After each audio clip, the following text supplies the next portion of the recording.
Hello, Internet, and welcome to my live reaction for the Cuckoo's Fiancé, chapters 56 and 57. I didn't do 56 because Manga Dex was down, and I did not think to check the Black Cat Scanlation's Twitter for the chapter until, today or yesterday. So yeah. Anyway, when we last left our heroes, Hiro and Nagi did not have sex in the hotel room. And they kind of, were a little awkward together, until fucking Erika and Sachi showed up dressed as the cops to take them home, because they were only at the hotel because they couldn't get home that night. On the ride home, though, Hiro implied that although she kind of pulled a fake out with the sex thing, I think with alcohol, I didn't get to reread the chapter due to Manga Dex being down.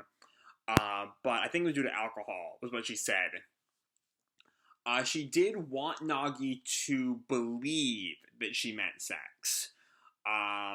So yeah, we'll see if anything kind of comes of that. It's sort of a thing in this series most things have consequences in this series. So I imagine there will at some point at the very least be fallout to this. Anyway, let's jump right on into chapter 56. We open with Sachi staring up at the sun. It's hot. We're really feeling that summer heat now. And then she sees a letter in the mailbox. A letter? That's rare. And she opens it. And she finds a letter that says, she opens a letter and finds a letter. She opens it and finds a paper that says, "It's my birthday and you're invited." The O is with a heart. I'm not sure who that's from, because my first thought, it feels like an Erika move.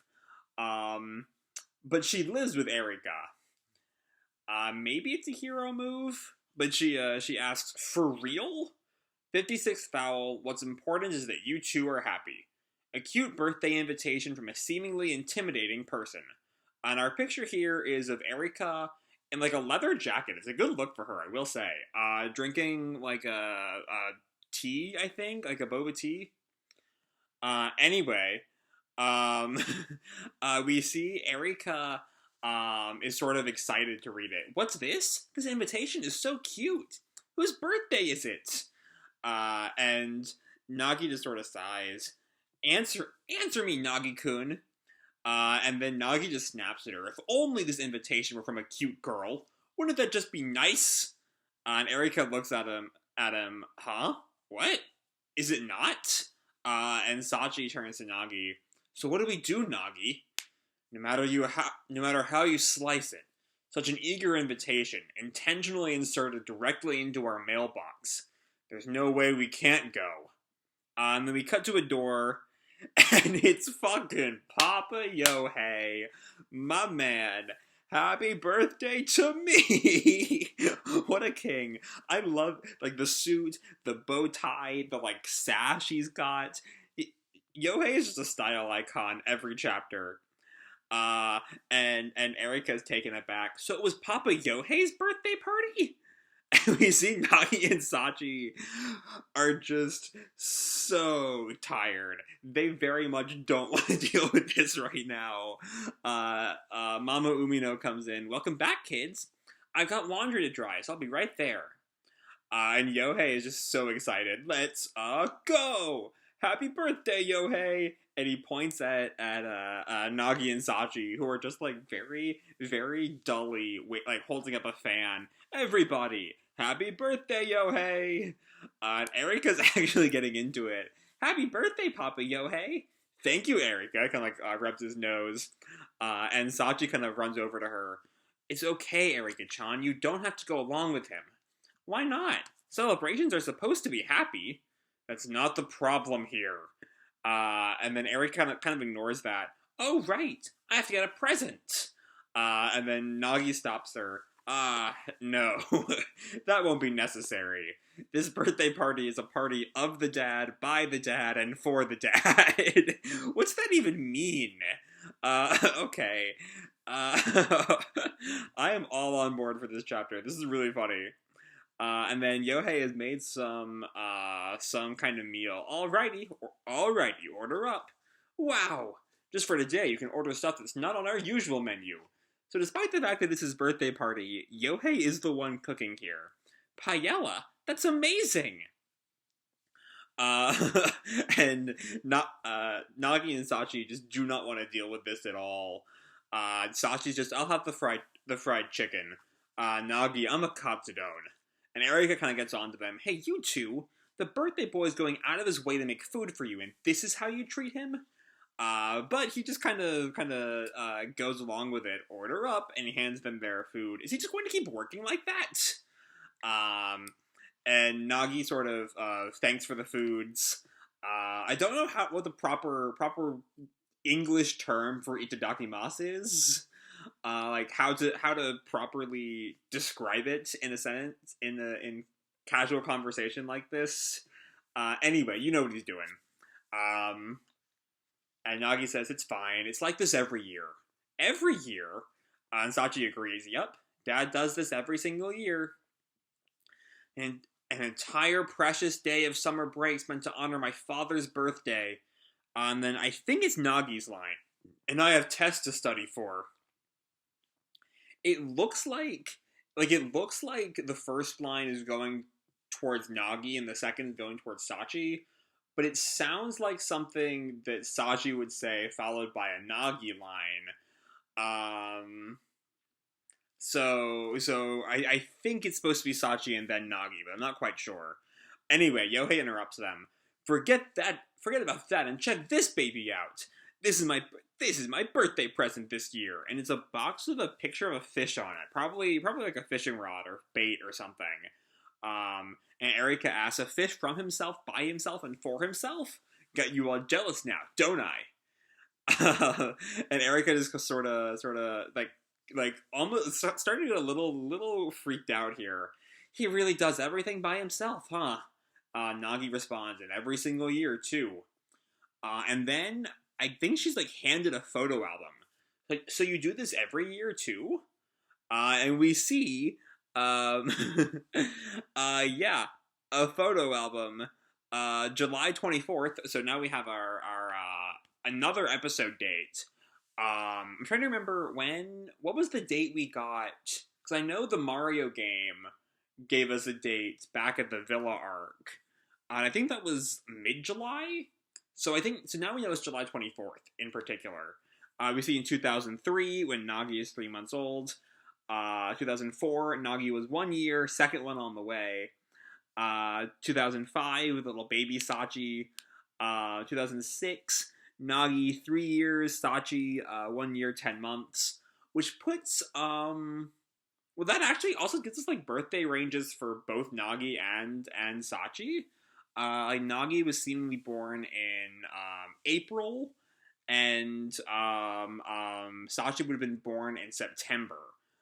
So that's interesting. It's a little bit of a random factoid. Anyway, this album, we take a picture every year on Dad's birthday. Oh, I see. That's what it is. This kind of thing sure is nice. Watching the family grow, seeing each one of you getting older, and we see. She particularly looks at. And these two pictures here are both new ones. For a second there, the top one looked like the 2004 one, and Yohei and Nagi are in basically the same pose and outfit. Not quite outfit for Yohei. Whereas Mama Umino, whose name I can't remember for some reason, well, Sachi wasn't alive in 2004, so that one doesn't matter.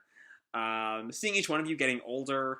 Actually, Nagi-kun, your face does never change. And Nagi's just the same sort of placid face every single time. Huh?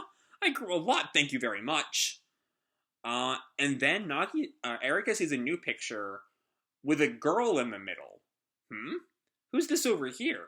I also love the little detail there for another tangent of Sachi's like big grin with like a missing tooth. That's pretty funny. That's just someone who lived next door. Moved away a while back, though. I see. Okay, there's about a 0% chance that girl's not gonna come in later. Like, I know my tropes. I know the signs. Anyway, Yohei comes in. Hey, sorry to keep you all waiting. Today's main course is right here, folks. Uh, and and Erika starts to fawn. No way! Even the cake is handmade. You're like a genius cook or something. Erika-chan, please stop. Actually, Papa Yohei is 36? So young. Uh, that actually is kind of like, how old were they when Nagi was born? Because the series is set in 2020, right? And Nagi was born in '03, which means they were like they were 19 when Nagi was born. Okay. Um, Actually, hold on. He's turning 36 in 2020, and his 2003 birthday had not happened when he was 18. He was 18 when Nagi was born. Okay, that's a thing. That's a unless I'm getting my math wrong, but I don't think I am. I think he was 18 when Nagi was born. Um, maybe 19. Still, he was a teenager. He was younger than me when Nagi was born. That is weird. Anyway, Papa Yohei is 36? So young. Sure am. Sure am. I've got my whole life ahead of me. And then Sachi asks, really? I actually thought that was really old. Okay. There's another reminder that, like, Sachi's just really young. Like, no one but, like, a child thinks 36 is old. How old is Papa Sojiro? 57. Yeah, I mean, that's what you do when you're rich, I guess. Like, don't rich people tend to have kids later and poor people don't? Due to a lot of socioeconomic issues that are 100% not the purview of this channel, so I'm not going to go in there, but you know what I mean. Anyway, wait. I just had a thought. This is Nagi. If Dad is 36 today, isn't it weird that I'm 17? Wouldn't that mean Mom and Dad were married by the time they were 19? There we go. That was my thought exactly. My math might have been a little bit off, but yeah. And Sachi just snaps, "That's just a shotgun wedding! What?" And then Yohei's starting to sweat as they're starting to piece together the facts of his life. Nowadays, we call that sort of thing a blessed marriage. The order doesn't matter. We planned to get married in the first place anyway. What a perfect textbook answer. And Sachi starts to giggle, but you know what that means? Nagi was an unintended pregnancy all along. See, when I talk about not to get on my Nagi-Sachi hate train, I will for just a minute. That's the kind of shit that Yoshikawa writes so well as siblings. That's the exact kind of thing I would talk about with my siblings if I had that kind of information about my parents' sex life, which I don't want to say that again, ever in my life. Moving on. Nagi looks at her. Why me? And Erika just sort of looks away and raises her hand. That would be me, though. And Sachi just kind of freaks out. That's not what I meant, Erika-chan. Geez, this switched birth thing is too complicated. And Nagi sort of giggles to himself as he thinks, Sachi dug her own grave there. But it's really true. This is, Sachi. I'm not just the result of an unintended pregnancy. I also got switched at birth and stuff. Isn't my life one of a kind? And Sachi just looks at her like, freak out. She's being much more optimistic than I thought. Come to think of it, this is, Sachi. When's your birthday, Erika? April 6th. Why? What? That's the same as Nagi. Sachi's just kind of being dumb this chapter. And Nagi's response, well, of course it is. The two of us were switched at birth, after all. I see. That makes sense. And Yohei chimes in. Exactly. April 6th, remember? We made it so you would meet each other on your 17th birthday. Okay. So I recall pondering when we got that date, back with the Mario game,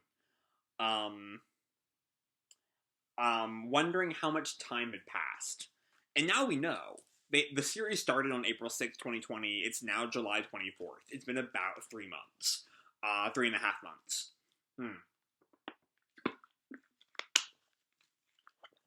Now, admittedly, we all lived through July 2020, and this was largely not what the world was like.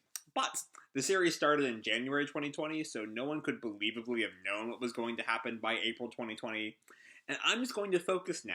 In case you could not tell, it is after midnight and my meds have long since worn off, so I am at my most rambly right now. Anyway, Nagi and Erika look at each other. Is that so?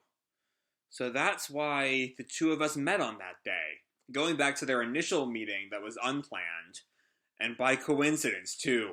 And they sort of, like, look away. And Erika kind of sighs, good grief. And what an unbelievable birthday that was. Nagi responds, I'll say. And then Mama Umino comes in. Well, that's how it happened. At the time, we said all sorts of things, but hey, it's all in the past now, and everything turned out just fine. Mom? I told you back then, didn't I? And then we flash back to Mama Umino, I guess in the first chapter, at the end of the chapter. So, what if our kids got married? That way you'd both end up being our children. And Nagi asks, what do you mean? Your mom and I have talked about this before, but we thought that if you two didn't marry each other, we'd never get to see Erika-chan again. And we were also worried that we might lose Nagi, too. But this way, we got the whole family together, didn't we? And then Mama Umino responds with what looks almost like a money shot. We haven't had our money shot for 56 yet. It's not quite, and there's still a good chunk of the chapter left, I think. So we might still get our money shot. Anyway, you don't need to listen to every whim and will of your parents. What's important is that you two are happy. Got it? That is our title line. So maybe that is the money shot. It's a nice shot. Anyway, all three of not quite siblings, not quite not siblings, are all kind of taken aback. And then Mama Umino goes on, wait, is it okay to tell them this? We haven't discussed this with Amino-san yet. Isn't it fine if it's just talk? Oh, no, that was Yohei's line. And then Mama Umino says, isn't it fine if it's just talk? And then Nagi thinks, yeah, there's no doubt about it. These are my parents.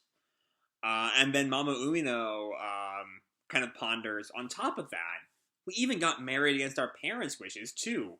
And Nagi kind of freaks out. What, really? Come to think of it, Mom was a rare prize back in the day. What in the world happened? That's just a really weird thing to think about your mother. I'm sorry.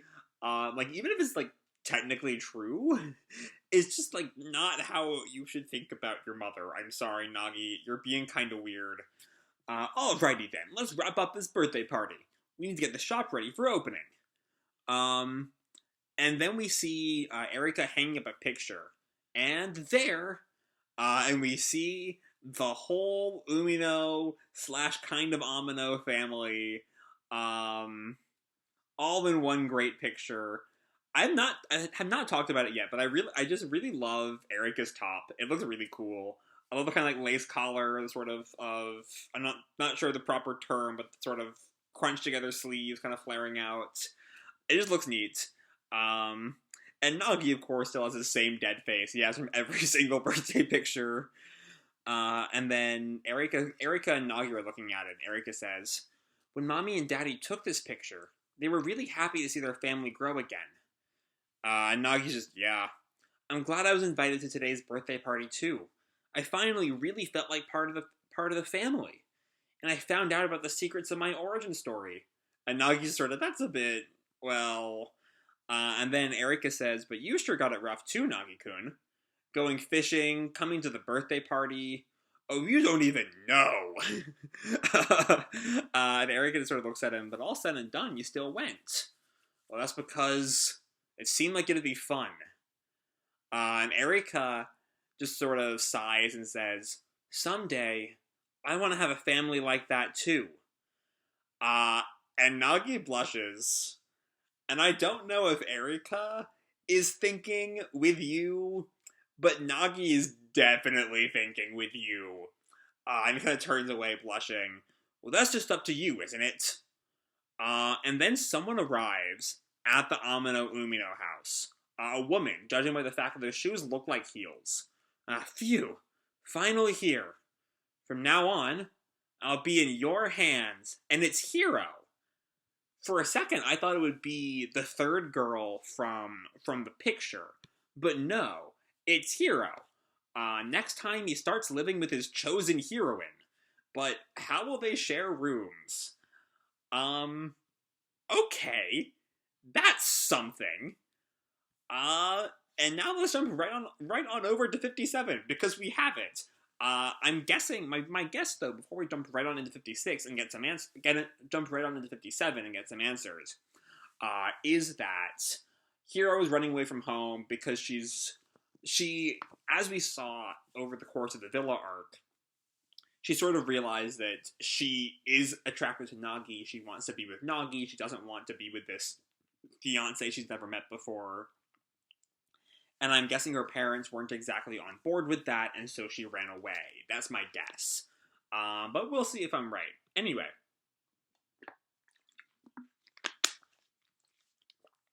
Chapter 57. 57th Foul. I get to live with Hiro-chan? And our picture here is of Sachi, in her school uniform, chewing on a popsicle. Hiro joins the fray. A summer of living under the same roof as three heroines begins. And just then we open with screaming being heard from the shared house. Being tied to a one-track life by your parents. What do you all think of that? If you ask me, I won't stand for it. And it's Hiro who has come over, as we saw last time. Needless to say, I reject my parents' decision on my engagement, too. Over my dead body.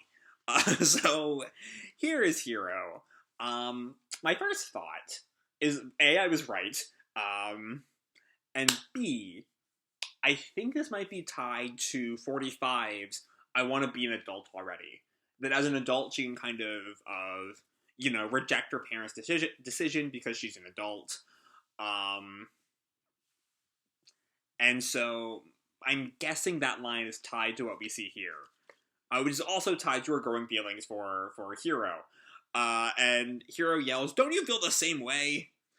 And everyone's just kind of stunned. Especially, I bet, Nagi and Erika, given that "Don't you feel the same way" is directly tied to their shared engagement status. Anyway, Nagi raises his hand. "Excuse me? Yes, Umino-kun? So, let me just get this straight. Because you didn't want to meet your arranged fiance, you ran away from home. Is that right?"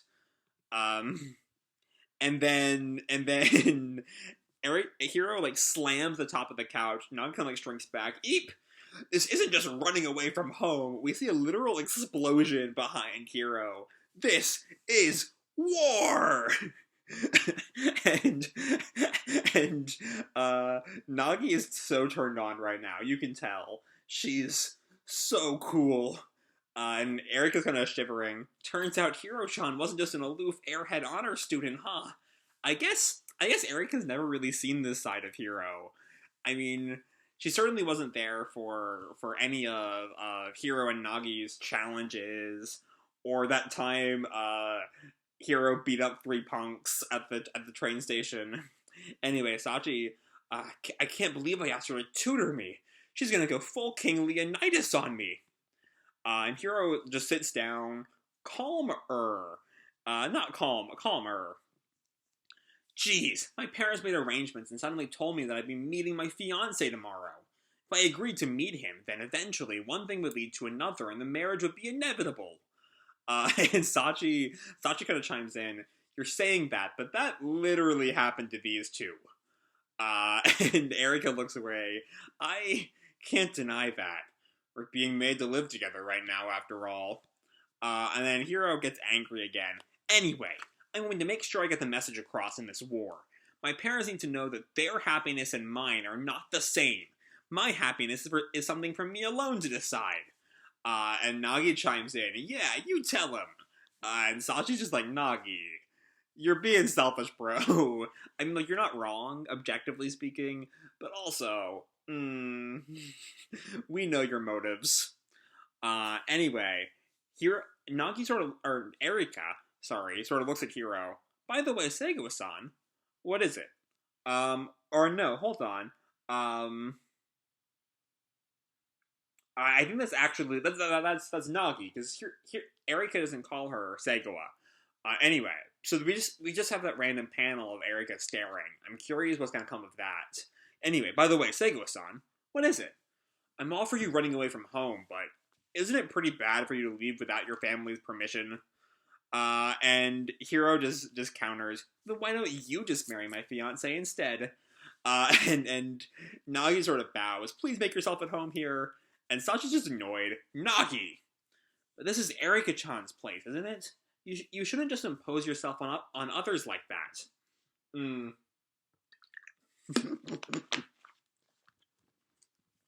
then Hiro counters Sachi.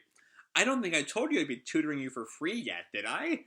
And Sachi instantly turns. Yay! Thank goodness Hiro-san's coming to stay with us. And then Sachi and Hiro both Sachi and Nagi, I mean, I'm kind of tired tonight, I think, because I keep getting people's names wrong. Nagi, this is bad. Real bad. I know. We can't afford to complicate someone else's family matters, but it's all up to Uminos-san. Uminos-san now. Erika, tell her like it is. And then Erika just freaks out. You mean I get to live with Hiro-chan? Awesome! Thanks, Erika-chan! And Nagi and Sachi just stare at them. Such is the generosity of a rich girl. So there's our title line already. Almost not quite a throwaway line, but kind of a throwaway line.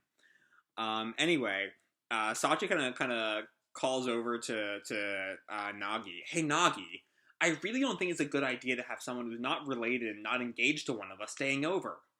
And Nagi just tells her, okay, freeloader, I'm fine, I'm your sister.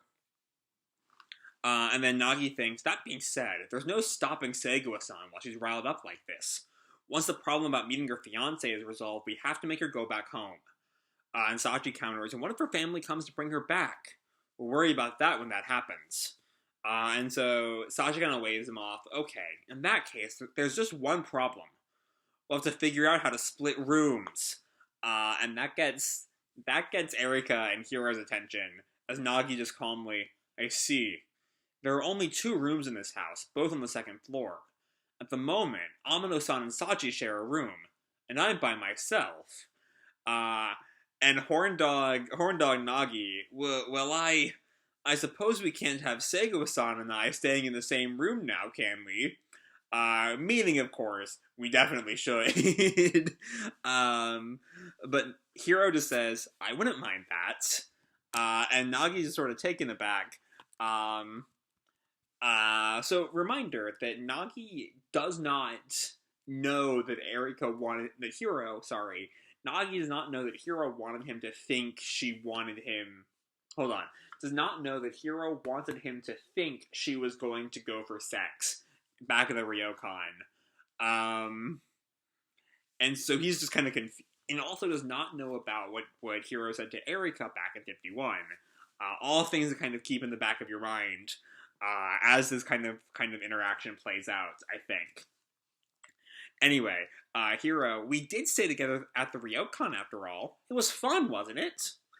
And then Erika responds, that's an idea. My room doesn't have any more sleeping space either. And Nagi-kun's room has a loft. Wait! And then Nagi starts to imagine, every night, I'll get to watch Segawa-san sleep from my loft. And he has the image of her in her pajamas, just sort of lying there exposed. We see horny Nagi here. Yes! And then Sachi just whacks him. No way. There's no way we're doing that.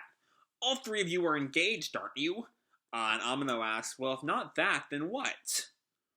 And here comes what was kind of niggling away at the back of my mind, scaring me. As Sachi says, if there's a loft, then I'll go. Since I'm his sister, you know? You sure, Sachi-chan? Nagi just looks at her. What's the big idea? Nothing. Since Nagi's the one up in the loft. And we see Sachi removing the ladder. I'm getting rid of this. I'll put the curtain up, and he won't come out from the loft. See, like I always say, that's the kind of sibling shenanigans these two are really good at. So just like stop making them love interests. And Nagi counters, that's just house arrest. And Erika sighs, well, that's a bit, you know. As his fiance, it seems like I have no choice but to share a room with him. I mean, we know how Erika feels for Nagi by now. Amino-san! After all, this place was meant for Nagi-kun and me, wasn't it? Thinking back to when we first met. And then Nagi thinks, did Amino-san not mind living with me?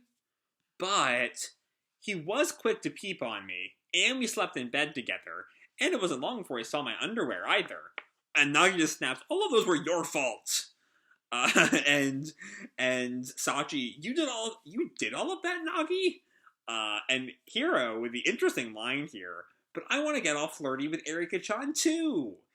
So if there are any Eri Hiro shippers, which I don't think this is really the kind of manga that leads into that, but if there are, this and the first part of 51, I think, with the bath games, are definitely sort of fuel for that fire. Anyway, I'm the victim here, but looking at this from an outsider's point of view, doesn't it seem like the kind of appealing situation where three girls are fighting over me? Don't think about she's your sister. She is your sister, Nagi. She is your sister, boy.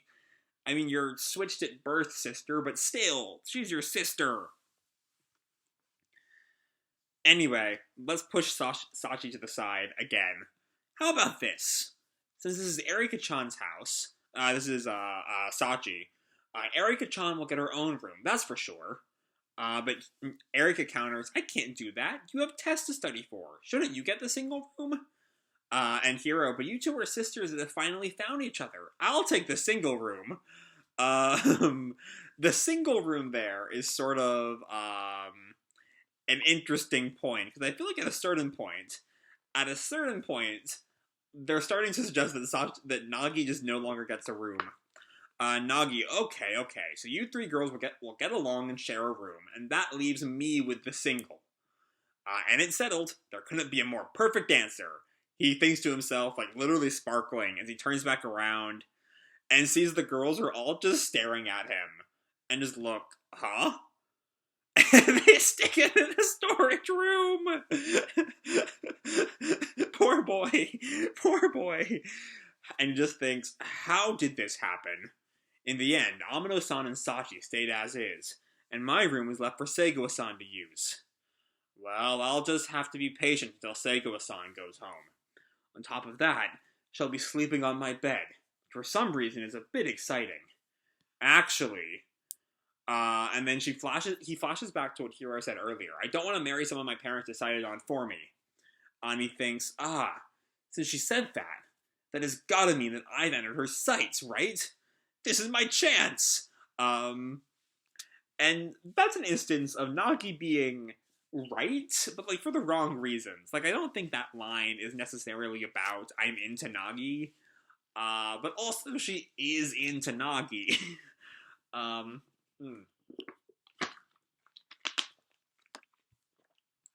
Anyway, I'm almost out of water, so this can't go on for too much longer.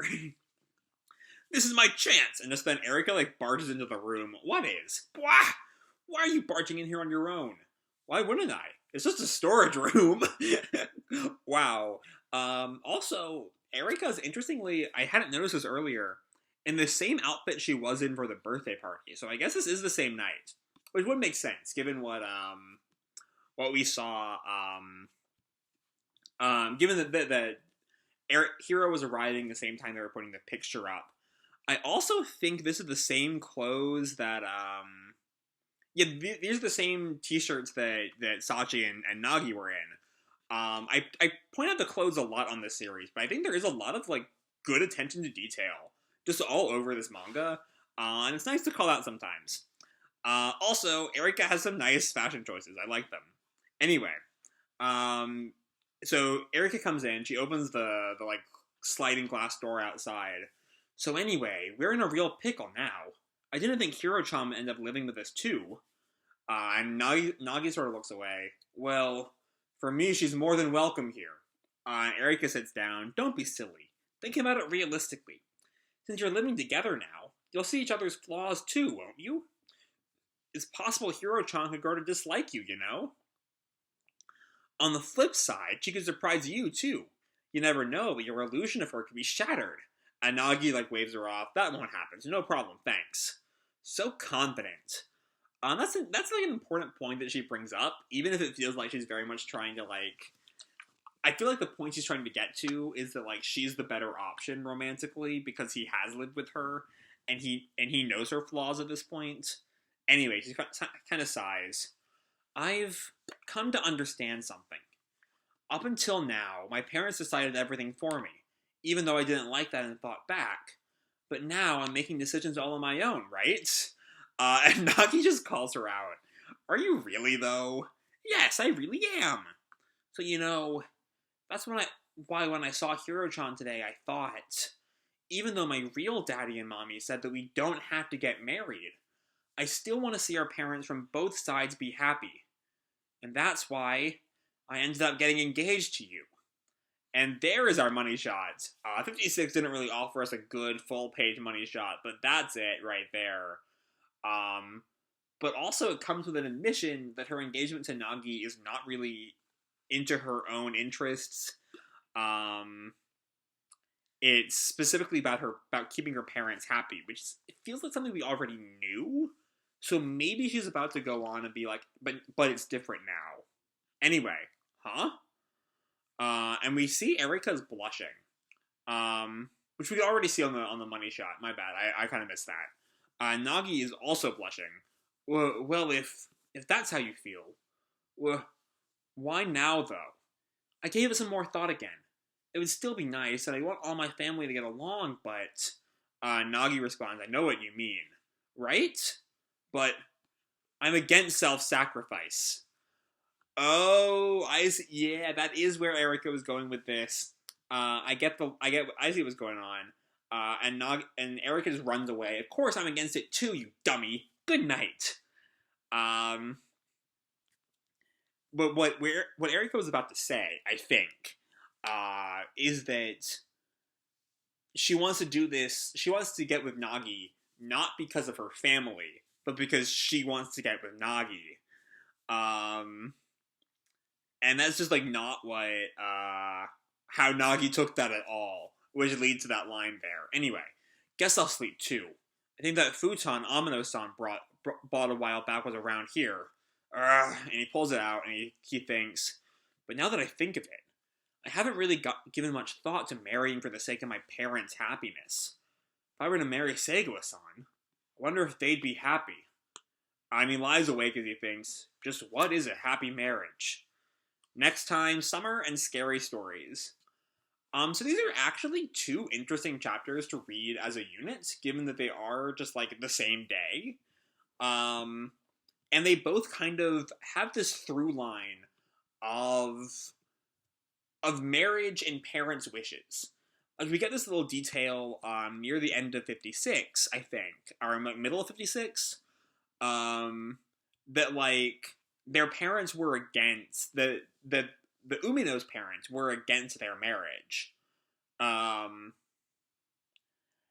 so we see that paired with, Hiro's relationship with her fiance, Nagi and Erika's relationship and how that affects their parents. And it's definitely a thread that Yoshikawa is threading here. And I'm curious to see where exactly she goes with it. But beyond all that, these chapters are just really funny.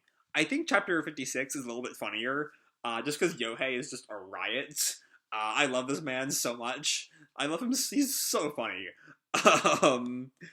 And also, the reveal of the shotgun wedding, that they were pregnant with Erika when they got married. It's just funny. It's just good. And also, it's just cute. It's great to see the Uminos/Erika, or the Uminos/Nagi, depending on how you want to phrase it, all sort of get along and be, a happy family unit that Sojiro's shittiness won't really allow for. Also, we get this sort of teased ex-neighbor.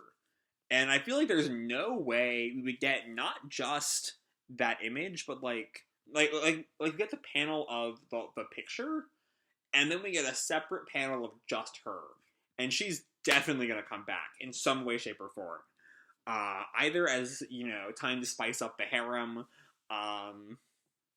or just as a different character. I mean, the way her hair is, I could feasibly see her being like a particularly feminine boy, possibly. Like that could happen, I guess. Because they don't actually the only lines to describe them is who's this over here, and then Nagi says, that's just someone who lived next door, moved away a while back though. Nothing in there is gendered at all. So maybe, who knows? Anyway, 56 is really, really funny. 57 is also pretty funny in its own way. I love just Hiro's utter explosiveness. I love not Erika and Sachi being kind of taken aback at having never seen the side of Hiro before. I love all of the instances that's just like, this is what Nagi is into. If his future girlfriend is not exploding in his face, he's not into that. He knows what he likes. And there's some really funny gags of Hiro like bribing Nagi and Sachi into okaying staying with them. Erika's utter joy at having Hiro as a roommate. The room arrangement debate is real good, including the great punchline when Nagi is like, you all get your own room, and then I have the single, and then he gets a single, all right. A single storage room. And it leads into a pretty, almost heartfelt conversation with Erika, even if it is distinctly misunderstood between the both of them. As they're both, just unable to kind of come out, as Erika, at least, is unable to come out and say what she means right now. As she's very clearly building up to, I like you, I want to be with you, not because of my parents, but because of you and me. Even if Nagi he describes being with her as self-sacrifice, which, harsh, boy. Okay. If anyone I was into described being with me as self-sacrifice, I'd barge out of there too. But it ends with this pondering of what is a happy marriage. And I mean, that might be a big theme going forward. I'm not sure it'll really be brought up next time, given that we're told next time summer and scary stories. But anyway, a lot here, and I've been talking for almost 45 minutes, so I love these chapters. I'm really excited for where we're going from here, how exactly the Hiro living arrangements are going to work from here on. I think there's a lot to love here, and I can't wait to see where Cuckoo's Fiancé goes next. So I'm going to leave this video off here. Hope you all enjoyed the chapters and the video itself. If you did, feel free to drop me a like or subscribe. Do whatever makes you happy, And remember, your life is your own, okay? Bye!